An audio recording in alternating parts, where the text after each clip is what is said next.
Welcome, one and all, to another edition of the California Penal League Solo Edition. Steve and Fabs are recovering. I can only assume that is from last night. The Guardians, on the brink of elimination in Game 4, hit the ball, scored some runs, and fight to see another day.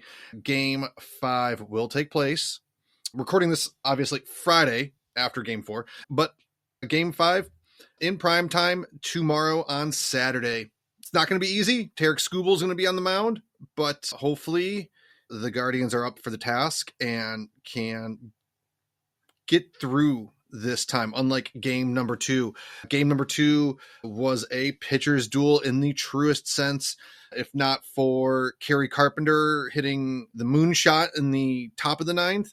I honestly think we were in store for another one of those 15-inning epic playoff duels a la 2022 with the Rays and the Oscar Gonzalez heroics, but obviously not meant to be. But let's take a step back. So how did we get here? Game 1, Guardians got off to an awesome start and never turned back. Tanner Bybee was Tanner Bybee. It really felt like that's at that point that the series could be done in 3 or 4. Obviously not the case, as I have already told and alluded to in previous comments. Covered game 2, and game 3 was a little bit more of the same. The Tigers clawed out some runs. Guardians had opportunities. The Guardians had a ton of opportunities. That game ended up, like I said, being 3-0, but the Guardians out-hit the Tigers 6-5 and also had a couple walks. I believe the Guards stranded 8. Yeah, left 8 on base and just couldn't ever put anything together. Bullpen was solid that game. Alex Cobb was okay, not great, but okay. But the Tigers and their vaunted bullpen, and kudos to AJ Hinch, quite honestly, for game 3. But he really worked that bullpen well. But last night, oh boy, was last night, game 4, just a roller coaster of emotions. Guards did win that game 5-4. Seemed like every time the Guardians did something, the Tigers were right there to answer until late in the game when we took the lead 4-3, took the lead, and then added that insurance run in the top of the 9th before Detroit tried to get back into it, but ended up prevailing. So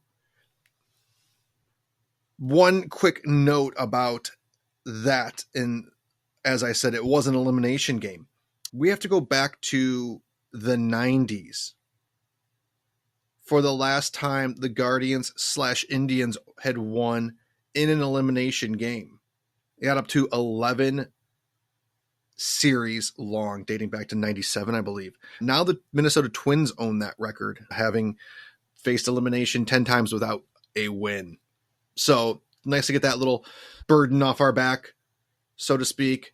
The team seems to be loose again, and hey, we will all be on the edge of our seats for game 5. Hopefully the good guys prevail.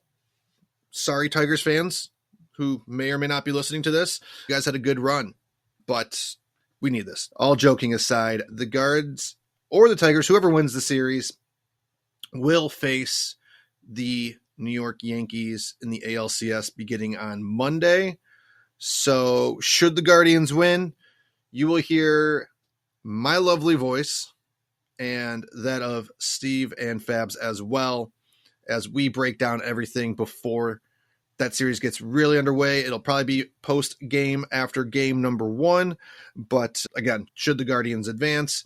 If not, we will go into a sad depression and may take the week off. But just wanted to hop on, celebrate a little bit last night's win. Series is knotted up at 2 apiece. This series has been everything really that we probably thought. Again, didn't want it to get to game 5. Wanted to try to avoid Tarek Skubal the second time.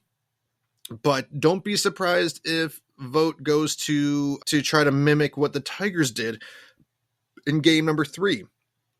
Would not be shocking in the least. At this point in the series, both teams have really shown their bullpens, so there's not going to be any surprises there. Just hope that whatever we decide to do, it works out.